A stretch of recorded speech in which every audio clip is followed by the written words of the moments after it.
I wouldn't recommend it. Only because you can't be at two places at once. I screwed up and it cost me $6,000 in 3 days.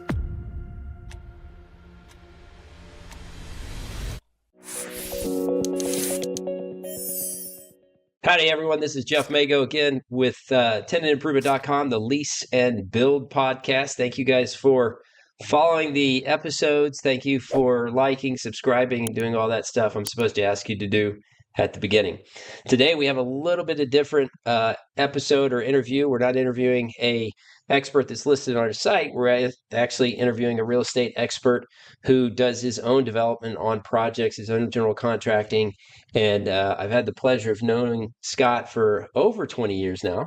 Right. He was actually, when I joined in with Jack Kindred, who started FloorZone, Scott was our first big project that I was able to walk in and get involved with. And so it's been a long time. But Scott, thank you for being here today. My pleasure. Thank you I very always much do for the having me. handshake and everything. Always All right. good to see you. Cool. Likewise. All right. Well, tell everybody a little bit about yourself. And I want to preface it like the quintessential entrepreneur. You always have amazing ideas, and I'm excited about this project we're going to talk about, but maybe give us a little background of you. Yeah, kind of a crazy career path. Moved to Houston in 1981 to join a CPA firm that in those days was one of the big eight. Now it's the big four, firm called Deloitte Haskins and Sells. And spent a couple years with them and was able to get my CPA certification. And shortly thereafter went to work for one of the larger banks in the state, actually probably the largest, Texas Commerce Bank, which is now part of Chase. Okay. So kind of come from a financial background and left the banking business when the economy went bad in Houston and Chase came in and bought, or a predecessor to Chase came in and bought Texas Commerce, and that kind of took the fun out of it for me.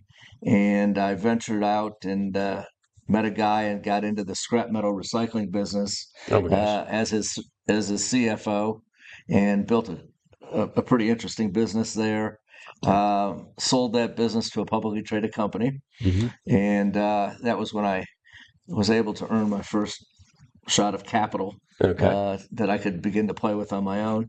And at that point, went out and did some consulting for a little while, and was hired by a guy who was involved in a variety of different partnerships, many of which were real estate partnerships.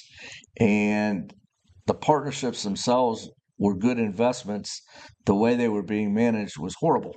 Mm-hmm. And there were a lot of conflicts of interest because the promoter of the partnership was also the tenant improvement build out contractor, was also the broker, the real estate broker and leasing broker, and was also the they did everything. And there was a conflict of interest in the sense that when the property was fully occupied and was kicking off a lot of cash flow, where you would make it an opportune time to sell Because it's an and asset. That's what you're in for. you're buying cash flow, and once they maximize the cash flow, time to move on. These guys didn't want to sell because they were the leasing agent and they were the management company, and they were making fee after fee after fee. And I said, it's a great idea, great concept, but you can make plenty of money doing it the Again. right way, Yeah. and hiring third parties to do all that so that the promoter and the investor are aligned in terms of their financial interests and not have this conflict. Dude, that takes me in a completely different direction. I'm gonna let you keep talking about yourself, but the large real estate firms now are going vertical, and they're getting their own GC firm in house. They're getting their own. They've third party management as a part of that real estate services offerings. But it's interesting. It sounds like the market might be cycling back Well, into that model. it makes perfect sense, except when you're using investor money that's looking at for a return and wants to take that money when the project is mature and it's maximizing its return on equity, because the longer you start out making 6% and your threshold rate, say, is 12% or 15%, once you hit that 15, 16, 18% return, the longer you hold it, the returns start to go back down because all you're making there is whatever kind of rent bumps you're getting. Exactly. You don't have the value added opportunity, which is where the investor makes the lion's share of his money. Gotcha. So that was the problem. Okay. And so that was your forte into real estate. But then you were also like, I'm going to hit some of the ideas you've done. You were also like running around the country or Texas in front of Walmart during one of their booms. Yeah, we did that. I was like, how does he do all this stuff? Yeah, we did that. So the model that I just talked about, where I was going out and putting together, in those days, limited partnerships. Today they would be LLCs, of course, but and I was, investing as a limited partner, but also getting a carried interest for putting the deal together. That was a great business, and the niche was doing deals that were too large for mom and pop type investors and too small for institutional investors. Okay. So, for example, the big insurance companies, Cigna and all those types of institutions owned a lot of 150,000 square foot warehouses that were built in the 70s and 80s that had, say, 20-foot clear heights. And by the mid 90s, early 2000s, those were too small for them. They were Class B properties because they didn't have the 26 to 32-foot clear heights that, major corporate clients need to optimize their ability to stack pallets. They weren't oftentimes sprinklered, so their insurance companies were giving them a hard time. So they wanted to divest of those things. So again, there was a niche where, it was too big for you or I to write a check and buy one, but it was too small for these guys to keep.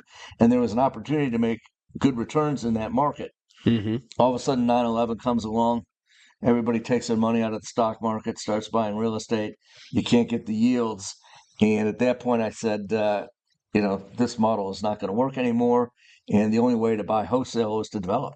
Okay. And I became And that's where the developer. development streak started. Correct. Never built a doghouse up until then. Oh, you're kidding. No. And so was the first big project was that Jackson Place? It was. No kidding. That Yeah. was the first one. That was not a small project. No, it was. Was that 90 units? No, Or it was 52 units. 52 units. High It was end. a 4-story podium deck Yeah. condominium project. But kind of the difference there, since it was our first project, and the first 2 or 3 projects that we did, we were not the contractor. We hired a builder to build it for us. All right. So we were strictly the developer, put the deal together financially, and after that, I kind of stuck my foot in the water and said, "Doesn't seem that hard." Right. Harder than it looks, but yeah. Okay, not impossible. I'm going to hit one, and then we need to go to the condominiums. Okay. But mail order pharmacy, dude, how did you come up with that? I can't take any credit for that at all. No. No. Okay. No. You want me to tell the story? Because I'm sure it's completely wrong. Go. But I say that you noticed that there was some kind of, I think it was during the end of the Obama administration or something, is my guess. I think if I'm remembering the time, Yep. there was some type of government allowance or law that allowed for these mail order pharmacies to originate or start. You jumped in, did it for a few years, and then whatever that subsidy went away, and then you were like, hey, time to get out. Yeah, it wasn't the mail order pharmacy per se. It was the product. It was what we call compounds. Okay. And I got involved because a guy that I played hockey with for many years was I won't say a pharmaceutical. He was a device rep. Okay. A healthcare device rep for a big company called Medtronic. Mm-hmm. And they have a division. They make pacemakers primarily, but they have a division that does pain management products. So he worked with a lot of pain management doctors. And one of these pain management doctors happened to own a pharmacy, a compound pharmacy, that he was using to make the medications he needed for his own practice. Oh. And this guy said, man, there's this incredible opportunity. We need to make this a commercial compound pharmacy, go out and get all the contracts with the pharmacy benefit managers and begin selling this stuff. Mm-hmm. And the arbitrage was that up until, I don't know, not 2012 or 2013, if a compound, which is basically what it sounds, it's 4 or 5 ingredients put into a formula mixed together, and it's a topical cream, typically, not an oral medication. Okay. And I won't get into the healthcare issues, but the pharmacy benefit managers would only pay for one ingredient. So typically the pharmacy would bill for the most expensive ingredient and have to give away the other 3 or 4 ingredients. So they went to the pharmacy benefit managers and said, this isn't fair. Mm-hmm. And they agreed. So at that point, they began paying for all 4 or 5 or 6 ingredients. Well, some of those ingredients were really expensive, Mm. and the margins were crazy. Yeah. And it was all 100% legal. Yeah. And Ran we it did for it a handful of until years. the pharmacy benefit managers decided this isn't going to work, and rather than capping the reimbursement at some number, $500, $300, they just said we're not going to pay for it at all. So yeah, So it was a window, and it was a window, and we were able to take advantage of it. I love the stories and the stuff behind the different things that you've done, and I love the fact that it's so varied and there's so many different things. And now I know where you get your car collection, which is why we're here to talk about the Paddock. And Right. we'll have a few little videos of the project that Scott is putting together right now, in and out this video and stuff. But so tell me about what is the Paddock, and then where'd you come up with the idea and why, and then we'll get into all this construction and why this relates to tenant improvement. Okay, fine. So the Paddock, like a lot of the things that I seem to do, uh, came about because I had a need and couldn't find a product out there that to meet the need. And I had a few more cars and I had garage space. And the alternatives were some car condominiums that were located 30 miles from my house, give or take, that would take just far too long to go out there, drop off a car, pick up a car, and get home. Mm-hmm. It could be an hour to 2 hours total, and that was just way too much. The alternative are some large climate controlled warehouses where you can drop your car off and a valet will take the car and they'll put the car in the warehouse someplace. But the problem, in my opinion, with that model is that you don't have a designated parking space, and they stack those cars 4 or 5 deep in the warehouse. And if you're the first car and some guy calls who's the last car, they have to move all the cars, get his car out, put all the cars back. Right. And what they will never tell you is how many fender benders they've had in the warehouse. Sure. And if anybody's going to mess up one of my expensive cars, I would prefer it to be me. Right. I would prefer, obviously, that it never happens at all. But if it does, I want to be the fool that's responsible for it, and not some porter that wasn't paying attention because his girlfriend was texting him. There you go. So I couldn't find a solution. So, well, I think one other on that issue of 4 or 5 cars stacked deep. We're in central Houston, or close to downtown Houston, and then around the inner loop. 4 or 5 cars deep, just getting it would take the hour and a half or so, probably. I mean, it's not going to be a quick move 4 cars out. It's the same as parking 20 miles away, or yeah, no, it's not close. It was just, you can call ahead, but it just was a bad fit for what I was looking sense. for. So the Paddock is condominiums. How many? We've got 2 buildings. Yes, 2 buildings. So it's a small project relative to the other car condominium type projects that are on the outskirts of town. Friendswood, Woodlands, and Katy are the 3 currently out there. And those are large projects that are 40 to 75 units. Typically, they have a clubhouse, and there's a reason they have that clubhouse, which is by having a clubhouse with restrooms, you don't have to put restrooms in each of the individual units, which is an expensive proposition. Right. I personally don't think that's the way to do it. And my project doesn't have a clubhouse. 1, because I think it's foolish. 2, I don't have a space. And 3, you get a restroom in each of the units that I'm building. Okay.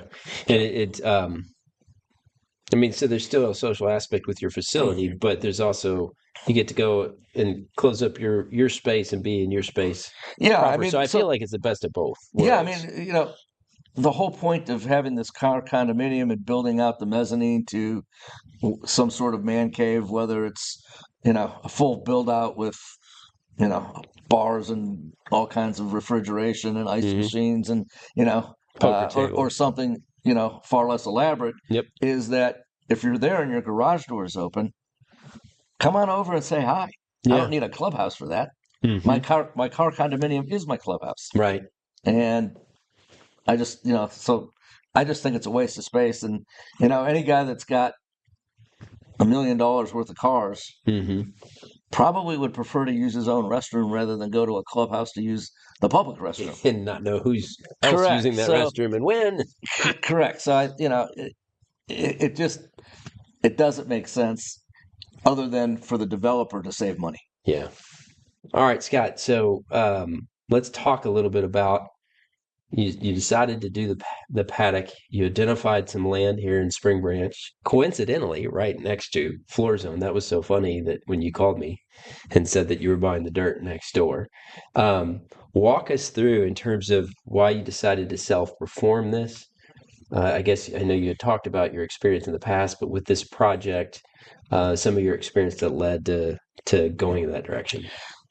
So because it's a fairly small project, and I had done some GC work on some small commercial projects. In fact, I actually built a friend of mine has, I don't know, at that point he had about a dozen cars, and I took him to Jackson Place, and he decided that I needed to be the person to do the renovation of this old warehouse that he had bought off of Harrisburg on the east side of town. Oh, okay. And I kept telling him, no, I don't do that. I don't do that. I'm too busy. I'm too busy. And he was not taking no for an answer.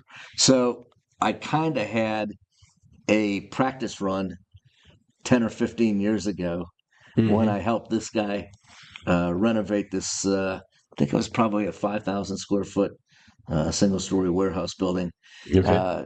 to store his car collection. Oh, okay. So after that, I had gone out and done some small, custom home building where I was my own contractor Hmm. and developer on those. And then I, retired until I came up with this silly idea to Hmm. do this car condo thing because I needed one for myself. So that's how I decided that. And it wasn't really large enough to bring in a third party GC. Um, I could do it myself, and I Yeah. could save the GC fee, which on a project this size would probably be $400,000 to $500,000. So Oh, it's real wow. money. Yeah, that Yeah, is real money. yeah. Enough to pay for your drainage. So Yeah. I was gonna ask what were some of the biggest surprises, and you've been, there was a gap between when you had last built and now, but big surprises. Well, yeah. The what you're referring to is the laws that changed after Harvey, when the city of Houston flooded, and they realized that because of the immense growth and the amount of pavement that was being dropped every year in Houston, Hmm. the the permeable uh, surface area was decreasing rapidly, and there was no place for the rain to go, Hmm. and the concrete was just taking higher and higher volumes of water directly into the bayous, which was putting this huge amount of pressure on these bottlenecks, which is causing all the flooding. Hmm. So the city, in their infinite wisdom, decided that they were going to require property owners and developers starting on whatever date it started. I don't know if it was like January of 23 or something like that, to detain on their own property a certain amount of water. That was in 23. I think they passed a law like in 20, but they gave developers time to. Yeah, Wow. so the law came in 23 or 24. So Had and you done this a year earlier, would you have gotten by? I don't know. I don't think so because I think they basically gave that 2 or 3 year window to get projects that had already been permitted through the Done. pipeline. Oh, But I okay. think after a certain point, Yeah. permitting was going to require it, so that by the time you ended up actually having to build it, it was like 23 or 24. Okay. All right. So that I was aware of that. Um, I didn't know how to do it, Hmm. and I didn't quite know what it was going to cost. But after speaking with the architects and the civil engineers, I had a pretty good idea Mm-hmm. of what that was going to cost. And that's the one area that I did not. I mean, I am the GC, but I hired a company that did a couple of different things, all the underground utility work, as well as the water detention system. Okay. So I kind of got a package deal on that portion of the project. And that was specialty. I think I have some photographs because so the dirt next door is the area we're talking about here at FloorZone, and I think I have some progress photos just out of curiosity as being a nosy neighbor. So if so, I'll include those Good. here. Yeah. All right. And so you assembled a team of subcontractors. I mean, you looks like you picked one that kind of covered three or so the underground utilities, the dirt retention, and drainage. How did you figure out the other GCs or the not GCs, the other subs? Yeah. So some of the subs are subs that I used on the residential side of things. Mm-hmm. Not many, but like my painter, for example, Mm-hmm. and others. You drive around to job sites that are somewhat similar, or you get referrals. For example, I have a friend that's one of the managers over at the local Mercedes dealership, and they use an electrician to do all the maintenance and also put in all their chargers and all those sorts of things. And he said, you got to call this guy. And then I ran into another guy and he said, I know an electrician. And it happened to be the same one. So when two or three people tell you Pick the it's same probably the one. right electrician to use. So I obviously asked for quotes from other commercial electricians. And this guy was A, the cheapest, and B, probably the best because as it turns out, he did one of my competitors. I don't know if it was the one in Katy or the one down in Friendswood. So So he's got a little lesson learned correct. already. He's the learning curve.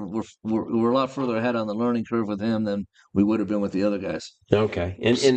And how much of your past experience do you feel helped you guide to knowing? Because you can still get two referrals from this for the same person, And it and can the be guy could both be a bad. Yahoo, Yeah, yeah, right? correct. Yeah. So what your past experience? You just talk to people and Okay. you kind of get a feel for them. And when you're young Mm-hmm. and you maybe have a bad feeling about something, and you say, "Nah, it's just me. I'm sure it's fine," and you use them, and of course you shouldn't have. But as you get older, you can pretty well, if you have a bad feeling about something, Yeah. just say it's probably not going to work out and move on, and not doubt yourself. Yeah. Self doubt is a bad thing. Okay. So I learned it probably later than I should, but Yeah. at least I learned it. I Mm-hmm. think there are a lot of people out there that think that their intuition is wrong all the time, and they're just hearing voices in their head Right. and get them repeatedly get themselves in trouble, and they say, "Man, I knew better than that," Yeah. but they do it anyway. So I'm past that. So if I got a bad feeling about somebody or something, Right. I just Right. Okay. keep searching. Well, so shameless plug on tenantimprovement.com because of the experience you have and you kind of know how to vet and stuff. Hmm. We've got a lot of pre-qualified trade contractors that we already know work with certain Class A group buildings and stuff, and everything. And so that's a resource I wanted to point out to the listeners. All right, what about hidden costs? Any hidden costs aside from the retention? Anything in Well, the the retention, steel, the yeah, the retention wasn't so much hidden. It was just, it was there in plain sight. It was just a cost that I'd never incurred before. Oh, okay. But the hidden stuff, yeah, I mean, you're intimately familiar with the biggest hidden cost, which was the utility pole that was in front of my project. Did they get picked up in design? I mean, Well, no, we knew about it. oh, okay. I mean, we knew it was going to be right in the middle of the driveway, and I thought to myself, how much can it cost to move, and how hard can it be to move a utility pole? Mm-hmm. Uh, but I'd never done it before. Mm-hmm. So in the back of my head, I thought it was going to cost $10,000. So I budgeted 25 because I know from experience, whatever you think it's going to cost, it's probably going to be double. Yeah. So I gave myself a cushion of another 50%. And it turned out that it was the mother of all utility poles because not only did it have center points and reliance electrical lines, but it had a city of Houston street light, Comcast fiber optic cables and AT&T fiber optic cables, All into that one pole. all on that one pole. I didn't hear that whole story. So I just knew I it was didn't have to air just poles. call one entity. I had to call 4. Oh boy. And try to get a hold of the right person at the city of Houston to get permission to move a streetlight. So it took months and months and months to get the right people. Right. And then it took months and months and months to get them to get their engineers to come to the site. Mm-hmm. Then it took months and months to them to estimate. And 18 months later, just last week, they finally moved the pole. It ended up costing about $80,000. Good gosh. Yeah, 18 months and 80 grand. 80 grand. So I was a little off on that. And I guess the other big hidden cost was never trust the city of Houston underground utility maps. Oh. Um, That's you told me about that, about the height difference yeah, between where they laid. they said that the water main was at 7 feet, so we put our sanitary sewer line at 8 feet, and Okay. it turned out that the water line was at 8 feet, and we had the sanitary sewer crossing the water line at the same level beneath the ground, and that obviously it doesn't work. So we Mm-hmm. had to do what they call an undercut, and we had to drop the water line, Mm. and we had to get it engineered, then we had to go get it permitted, then we had to get it done, and $50,000 later we moved the city of Houston's water line. So now you've had several other past successes, and I would say you don't have a quote unquote day job. This is the job that you're doing. You're focused on, Yes, and it's taking a lot of your time, yes, right? yes. If somebody had a 50-man accounting team, or some other type of widget building business that they're trying to run at the same time and tackle a project like this, what do you think? I wouldn't recommend it. You would not recommend it. Okay. Yeah, and I think that the other thing that I've I've got I've acquired over the course of 25 years of doing this is working with multiple contractors simultaneously. You kind of understand the order and the sequencing of which things have to go inside a wall or inside a ceiling. Mm-hmm. For example, the AC guys have big ductwork that isn't flexible, so they have to go first because the plumbers have PEX and more flexible pipe, and obviously electricians have wire, so that you can put wire any place. But the guys that have to go first, and then you got to make sure that sometimes guys are competing for the same space, and the guy that needs the space the most is the guy that should get it, and the other people should have to work around. And the other thing is, even now, I catch a lot of it beforehand, but even now, I'll come and say, this isn't going to work because this has to go here, and you're going to have to move that. And it's better to do it early. So if you don't have the experience and you don't have the time to be out here and walk the job, especially when the contractors go home at the end of each day or on the weekends at least, Yeah. where you can see it and say, I don't think this is going to work out right. You're better off getting ahead of it and catching as much as you can beforehand. And it just takes time, It does. Yeah. experience and time, but primarily time. All right. Um, well, I kind of wanted to paint a picture of what it's like in the life of a project when you're trying to run it yourself. I think, again, I'm kind of coming to the end of the episode here, but like I've always admired the different projects that you've done, and just love to see your approach. And I'm excited to hear. I wanted our listeners to kind of understand how big a project can be, and if they are running their own company at the exact same time and they've got other stakeholders in their lives, pulling off a project this could be pretty difficult. Hard, really And hard, only because you can't be at two places at once, and it's hard to yeah, if you're running a business of any size. Chances are it takes your full attention yeah, to that, and this isn't something that is something you can do part time, at least on this scale. And this isn't really a big project, right? It's only yeah. 18,000 square feet. Hmm. So I mean, but I don't know that you could build a 5,000 square foot house on a part time basis either, just because um, I'm not at the job site 8 hours a day, but I'm at the job site 3 or 4 times a day for 30 minutes. Yeah, And it seems that every time I come, somebody's got a question for me and a decision that's and a needed. decision that's got to Yeah, be made. And most of the decisions, I'd say a third of them are common sense. Mm-hmm. A third of them take about 30 seconds to a minute. And then there are, another third of them that require some thought. And, Yeah. You say, can I get back to you tomorrow on that one? Yeah. Right. But if you're doing this as a hobby, it's going to take a lot longer, and it's going to probably be a bit more expensive because you're going to have to undo and redo some things. Yeah. And listen, I made a mistake last week, and I've been doing this a long time, and I screwed up, and it cost me $6,000 in 3 days. Yeah. In the last piece of advice you said previous to this part of the conversation was sequencing, and we're in a tenant improvement project where they're ready and they want us in, and it's like you don't even hate air conditioning. I mean, you don't have any electricity. How are we going to do this? And so I think your experience again lends you to be able to succeed in that kind of a project. Well, thank you so much. Okay, so the Paddock Houston is a condominium project here in town. There are units available. As much as this is a podcast for listeners, I recognize maybe some listeners have a few cars that they want to park in a nice place and have a little man cave, as you said. So, Scott, I really appreciate you taking the time to do this. This is fun, and I look forward to seeing all the nice cars next door. Yeah, thank you for having me. Hopefully, we won't make too much noise as we drive by. That's all right. We work during the day, not at night. Scott, thank you. Thank you. Good to see you. Everybody, again, Jeff Mago, tenantimprovement.com, the Lease and Build podcast. Go ahead and like, subscribe, follow us, share it with your friends. Thank you.